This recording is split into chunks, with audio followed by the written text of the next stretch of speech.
মানুষ কথায় বলে সৌন্দর্য মানে মুখে কিংবা বাইরের সৌন্দর্য না, যেটা মনে থাকে সেটা নাকি আসল সৌন্দর্য। আচ্ছা বলুন তো, আপনি যে আমার কথাগুলো শুনছেন, আমার মুখের দিকে একবার হলেও দেখেননি যে মানুষটা কেমন, কিংবা তার সে ভালো দেখতে কিনা, তার গায়ের রং ফর্সা কিনা? এটাই কিন্তু বাস্তব।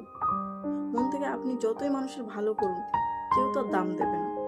আপনার যদি মুখের সৌন্দর্য ভালো না হয়, আপনার কথাও কেউ শুনবে না। আসলে মানুষ মনকে বোঝানোর জন্য একটা কথাই বলে যে মানুষের বাইরের সৌন্দর্যটাকে সৌন্দর্য বলে না। আসল কথাটা হচ্ছে মানুষের মুখ আর মনের দুটোই যদি সুন্দর হয়, সেই মানুষটাকে সবাই প্রায়োরিটি দেয়, কেউ পিছনে ঠেলে দেয় না। তার কথা কিংবা তার আচরণ সবাই পছন্দ করে। মানুষের মনের সৌন্দর্যটাও থাকা উচিত, মানুষের বাইরের সৌন্দর্য উপরওয়ালার হাতে, কেউ নিজের হাতে ঠিক করতে পারে।